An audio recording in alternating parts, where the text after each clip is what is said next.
It's out with the old and in with the new for the Illini as the men's basketball team officially announces the signing of Jakucionis, and Illini legend Coleman Hawkins tells the world that he's coming back to college basketball, but not in an Illinois uniform.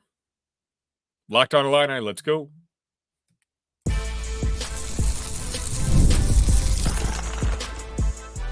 You are Locked On Illini, your daily podcast on the Illinois Fighting Illini.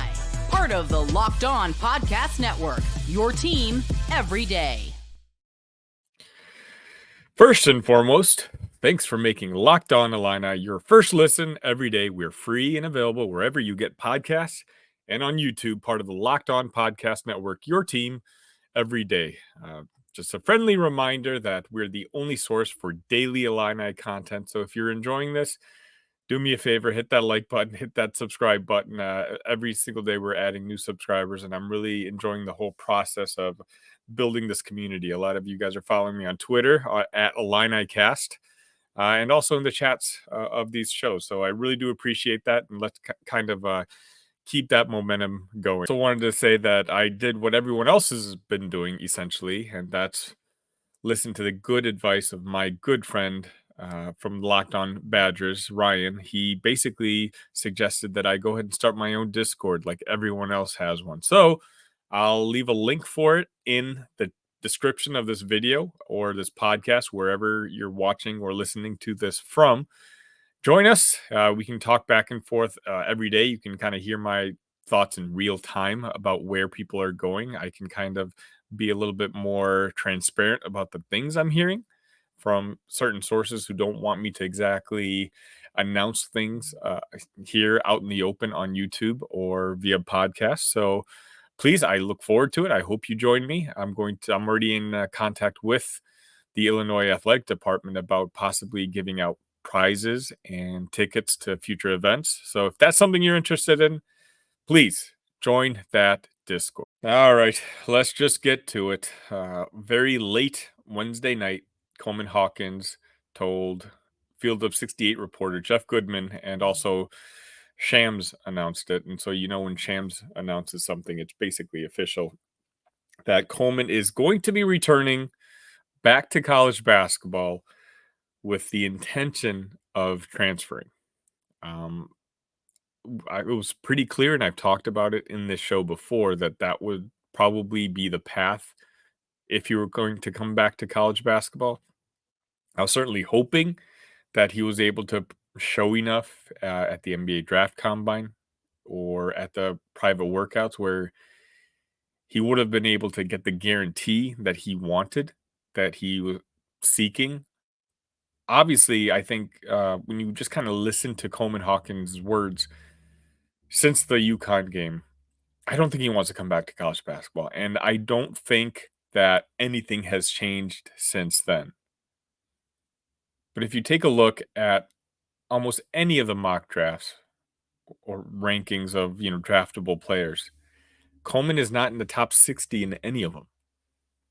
He's a guy who, in the best case scenario, looked like he was going to get a second round deal. And I don't even know if he was promised that. And if he's not promised that, guess what? He's going to come back and get the bag. What kind of bag? Well, according to Aaron Torres on Twitter, he claims that Coleman Hawkins is already out telling people that he wants to get $2 million next season, as that big from Washington reportedly got. And Coleman, he's coming back, former second all-team Big Ten. He was one of the best players in college basketball last year, and in my opinion, he's the top transfer available now. There's a lot of teams that are going to go after his services. UNC, Arkansas, Memphis, I've heard. Now, Coleman's been very clear about what he won't do. He's claimed before that he's not going to be joining another Big Ten team. So to me, it makes sense for him to wanting to, being a West Coast boy, to want to go to the West Coast. And you kind of think of the two new teams coming in, UCLA and USC, and like, oh, depending on their bag situation, maybe those would be good fits. But with the fact that they're coming into the Big Ten, I'm just going to hold Coleman to his word and think cross him off the list. I'll be honest, Arkansas fans already think they got him. They think it's basically a done deal. We know what's going on with, Calipari now. They're those Tyson chicken people that are, paying for everything down in Arkansas. They're not holding anything back when it comes to the wallet. They paid a big amount of money to get Calipari to leave Kentucky, and they don't want to have all of that go to waste. Now, I don't know much about the Arkansas roster fit. Preliminary, like, but while I was doing research for the show, it seemed like he can probably go ahead and slide in at the number 4.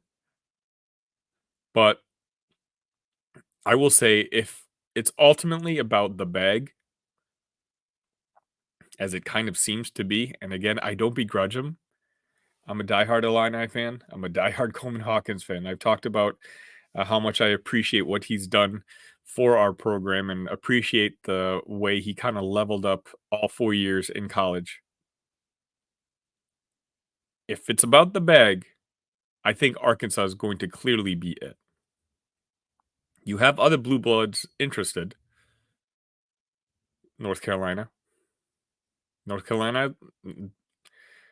they've been associated with Coleman, I feel like, from the beginning.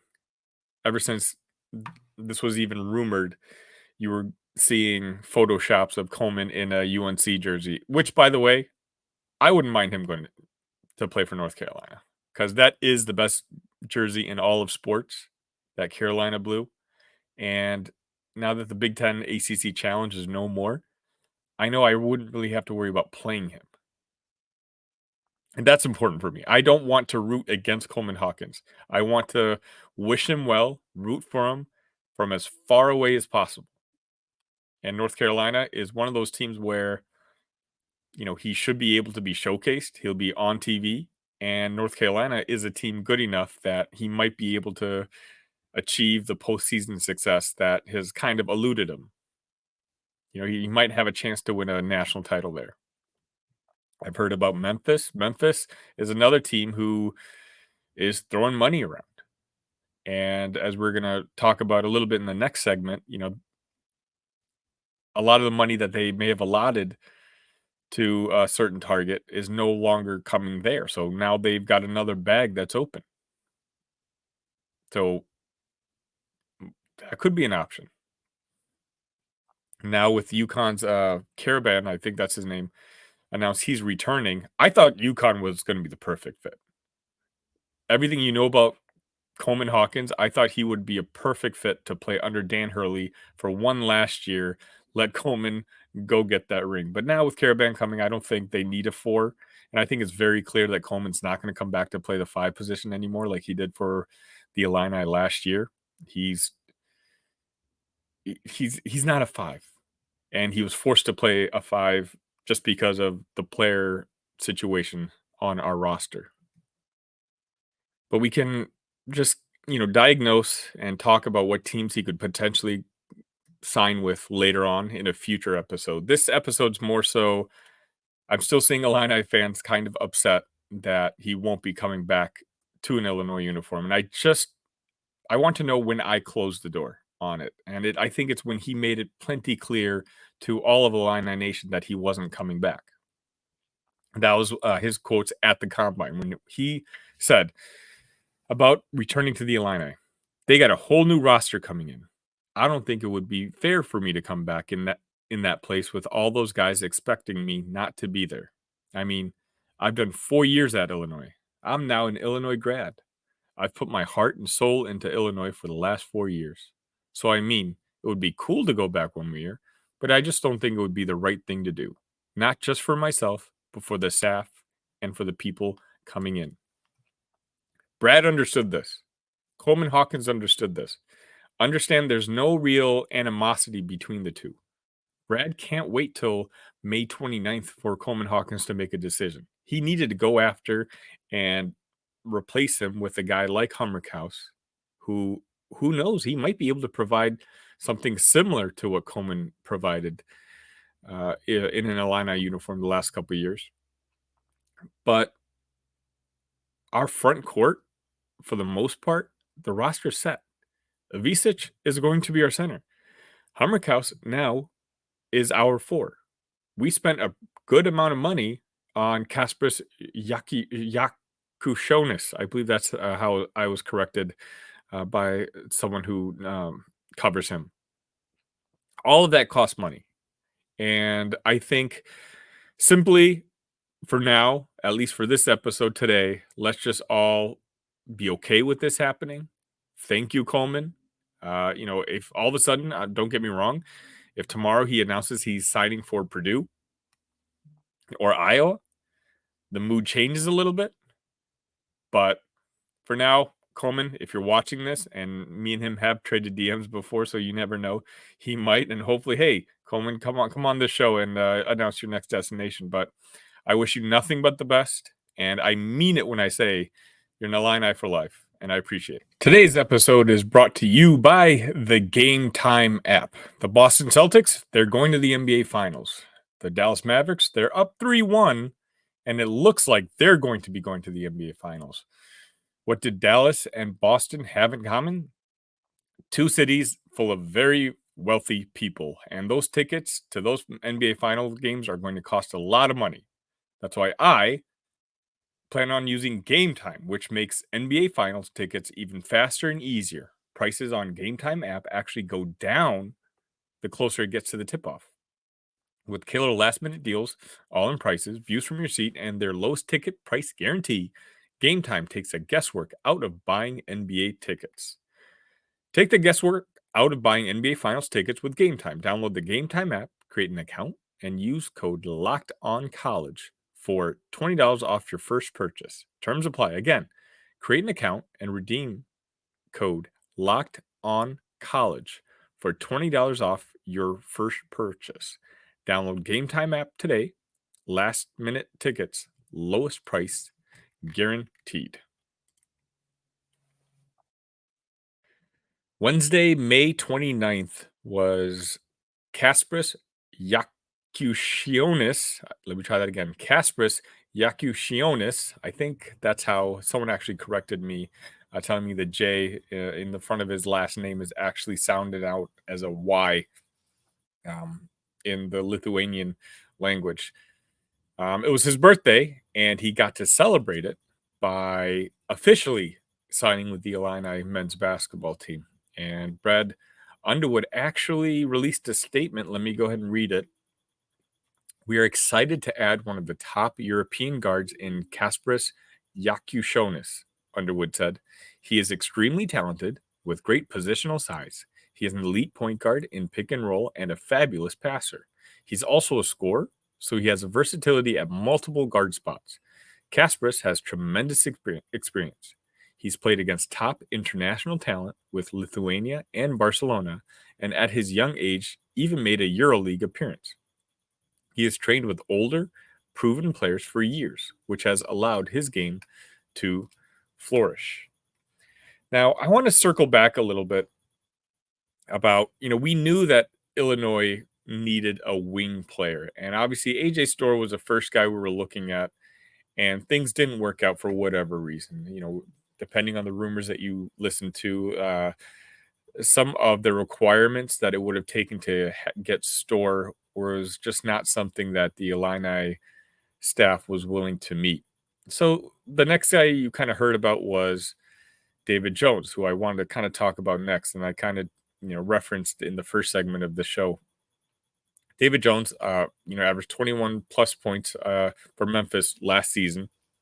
He entered the NBA draft, and he was considered one of the top players in college basketball last year, and a guy who I thought could have done a fantastic job just sliding into the Terrence Shannon role from last year's team and playing that role on next year's team. Well, David Jones ultimately decided to stay at Memphis if he decided to leave the NBA draft. And so Illini Nation, upon that news, panicked a little bit. There was a lot of, what are we going to do now? Is our bag not big enough? Well, it turns out that a few hours before Coleman announced that he's coming back to college, David Jones actually said that he's going to stay in the NBA draft.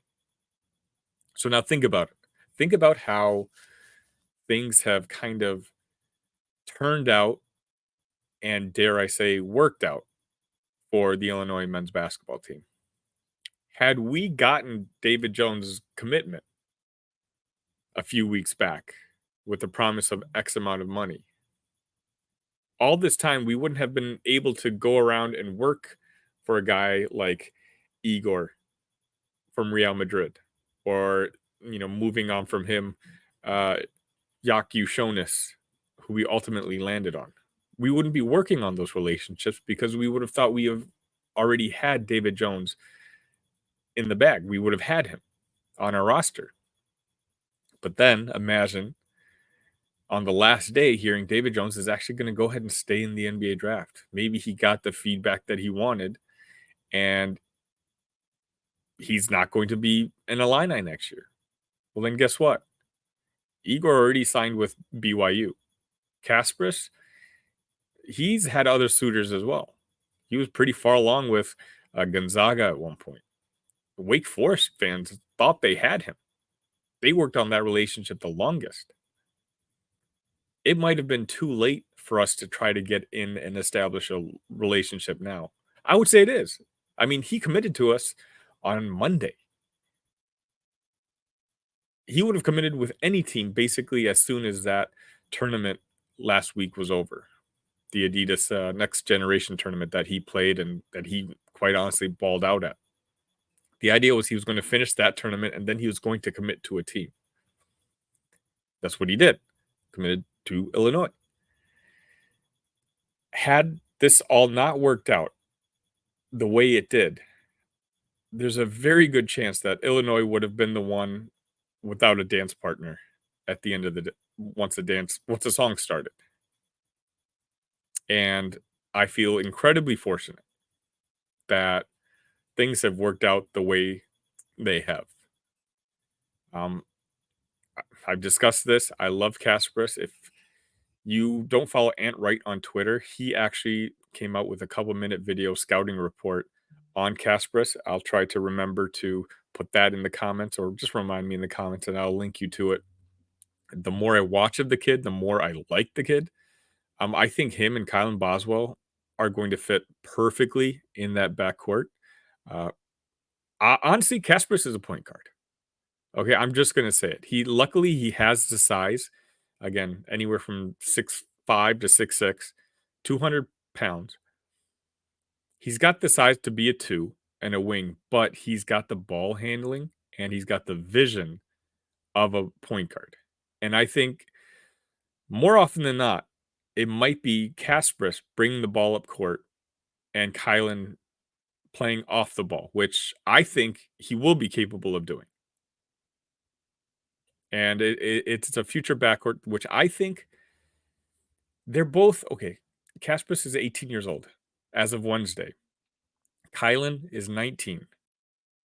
Now, if you look at it strictly from a numbers perspective, those are two really young guys, and that's a really young backcourt. But Kylan's got 2 years of college ball in him already. Kasparas has played in some of the toughest leagues in the world, the second toughest league in the world.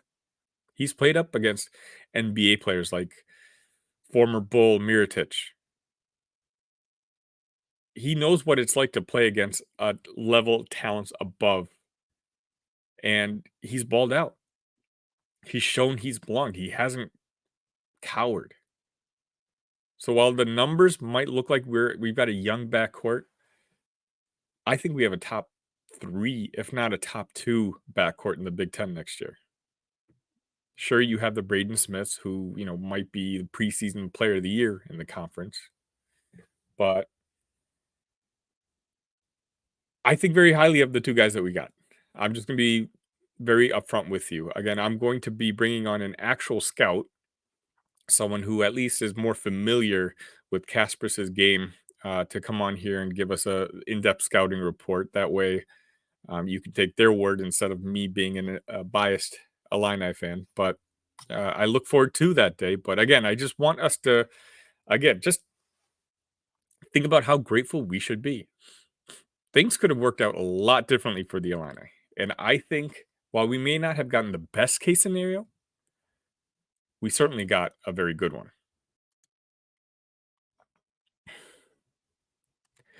Are you watching Fox Sports or ESPN on your TV all day? Have to turn down the volume with all the shouting? Make the switch to Locked On Sports today, a free 24/7 sports streaming channel programmed for you every day to bring you the biggest stories without all the screaming. Locked On Sports today brings you can't miss analysis, opinions, and news, streaming 24/7 on YouTube or the free Amazon Fire TV channels app, part of the Locked On Podcast Network. Your team every day. Brad Underwood isn't the only Illini basketball coach doing work.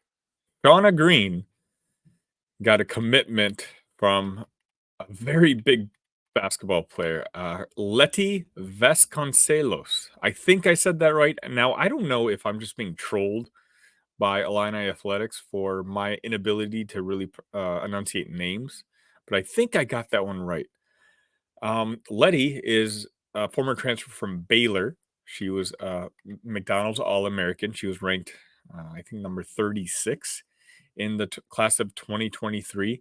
Now, she didn't play too much for Baylor last year, and I don't know how much she's going to play for us for the Illini this year. She's going to have a role because we need, a big now that a hobby is no longer able to be. She exhausted her eligibility. We thought that we had gotten Tenin Magesa, who had signed a tender, but she ultimately flipped to Oklahoma State. The reasons I don't really know. I haven't heard much, but I know that was someone who would probably have helped next year's team a little bit more. She was very productive on the court, but I do think Letty and the fact that she's got 3 years of eligibility ahead of her can be a key player for Shauna Green and her Lady Illini, and I think it was a fantastic pickup. We still have a couple more scholarships available that I'm sure Shauna is, using those phone lines and trying to figure out who else we can get. But it's just nice to see. Again, I say this all the time, but Letty was number 36 in the 2023 basketball player rankings. Shauna continues to bring in talent into that locker room that locker room hasn't had in a very long time. McDonald's All-Americans. Was it disappointing that we weren't able to make the tournament last year? Sure. But the tournament that we did win, I believe that's going to provide us with the proper momentum going into next year. Next year's roster actually looks pretty good, and we will do a preview on it later once the roster's settled. I don't want to talk about it now while there's obviously still holes on the team, but Shauna Green's got something going on, and I've said this before. She's one of my favorite coaches that I've ever had a chance of just watching from the sideline. I think she's very good at her job, and I think Josh Whitman hit an absolute home run with her hire from Dayton. That's all we have for you today. Again, if you don't mind, hit that like button on your way out. Hit that subscribe button on your way out. Lets the YouTube algorithm know to share this with other Illini, the community members, essentially, and helps me grow a little bit. Please join that Discord. I would really appreciate that. Say hello. Let me get to know you. I want to know who's watching. Say hi in the comments. Let me know what number like you are. Let me know what you want to see. This is your show. It's not my show. This is your show. I got to do this every single day. So I don't want to waste my time if you guys aren't watching. So I want to know what you want to see. I want to know what you guys want to hear about and everything that comes with it. Thank you all so much for joining me today. We'll be doing this again for the Friday episode. And again, I have some interesting topics for the Friday episode that I think you'll all really be interested in tuning in for. But until then, ILL. Love you guys.